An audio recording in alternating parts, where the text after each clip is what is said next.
बड़ मंदारुणी सेवा समवाय समिति आगे चाषी धारणा राज्य सरकार चाषी मारणा नीति उपर बर्षिले चाषी। सूचना अनुसार भोगराई ब्लॉक बड़ मंदारुणी सेवा समवाय समिति में गत वर्ष 700 चाषी पंजीकरण करथिले, किंतु चलित वर्ष समवाय समितिर मनमानी नीति जोगु मात्र 300 चाषी पंजीकरण करथिबा बेले 400 चाषी पंजीकरणरू बाद पड़िछन्ति। 10 रु 15 दिन भितर समस्त चाषी पंजीकरण करिबार थिला, किंतु 300 चाषी पंजीकरण करिछन्ति समवाय समिति रे। किछि प्रभावशाली चाषी को राति अधिया पंजीकरण करा जायथिबा बेले बहु चाषी पंजीकरणरू बाद पड़िछन्ति। जो चाषी माने पंजीकरण करिनाहंती सेमाने बे कांदुछन्ति। एबे चाषी धान देबे कोठी तांकु नै चिंतारे।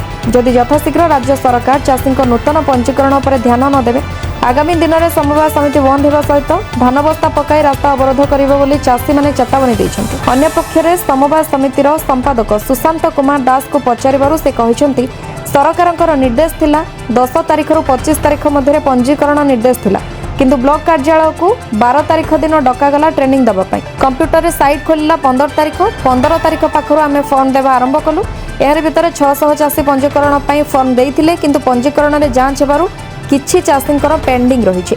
25 तारिख दिन सरकारଙ୍କ पक्षरु पंजीकरण बंद होई जवार चाषींक पंजीकरण होई पारिनी बोली कहिसंति। बंधु सरकारଙ୍କର सबुबेले चाषींक प्रति हृदय कांदुछि जे मो चाषी केमती न कांदंतु, किंतु चाषी एठी कांदुछि कहीं ना पंजीकरण 700 जन चाषी पंजीकरण करथिले गत थर।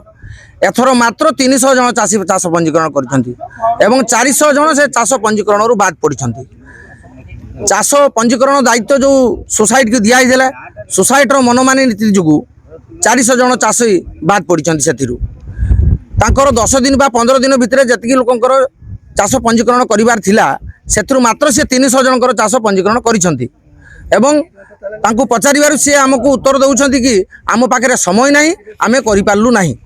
तो आमर कहिबार कथा किछि लोकंकु सेमाने राति अधिया डाकिकी राति 11टा 12टा पर्यंत सोसाइटी ऑफिस खुला रखिकी बहुत लोकंकर सेमाने तांकर निजस्व लोकंकर कर दैछन्ति चाष पंजीकरण, किंतु बहुत चाषी सेथिरु बाद पड़िछन्ति।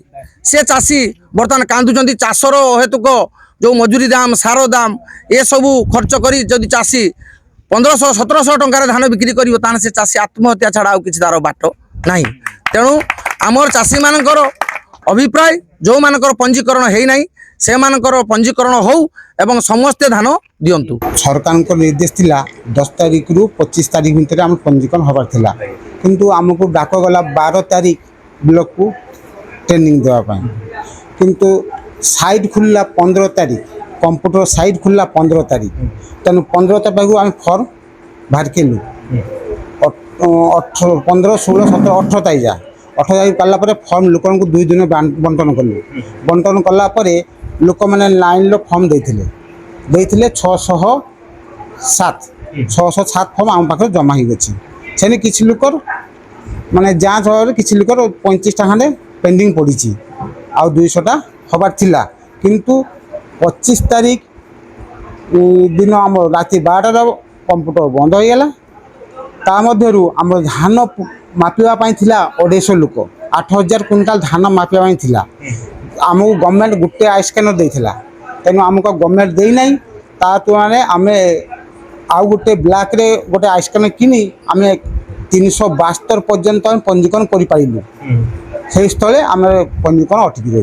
आमर चाषी माने जो कष्ट करिगिरी जो प्रकार व्यवस्था चाष करिगिरी धान पंजीकरण करूना, धान पंजीकरण करा जाउथुला बेले चलीथिला बेले हठात अचानक भाव रे बंद कर दिया गला। आमे पचारिलु जे कहीं चाष पंजीकरण बंद कल ना सरकार तरफरु आमको नियम अच्छी आम आउ ना पंजीकरण करूँ। तेणु आम बर्तमान आज धारणा देचु चाषी आंदोलन आरंभ करूँ। तेणु समवाय समिति आगे जदि आमर पूरण न हुए ताने आसंता काली ठारू तीव्र आंदोलन करा जदि पंजीकरण न करती ताले आम रास्ता रुक मध्य करिवा। सरकार को आपण मानक जरिया मीडिया जरिया आम जनाऊँ, सोसाइटी को जनाऊँ एवं सरकार को मध्य जनाऊँ चाषी मानू मानन नीति नक हंतसंत नक सुरुखुरु भाव में किमिति पंजीकरण करा जाई धान समस्त जापर।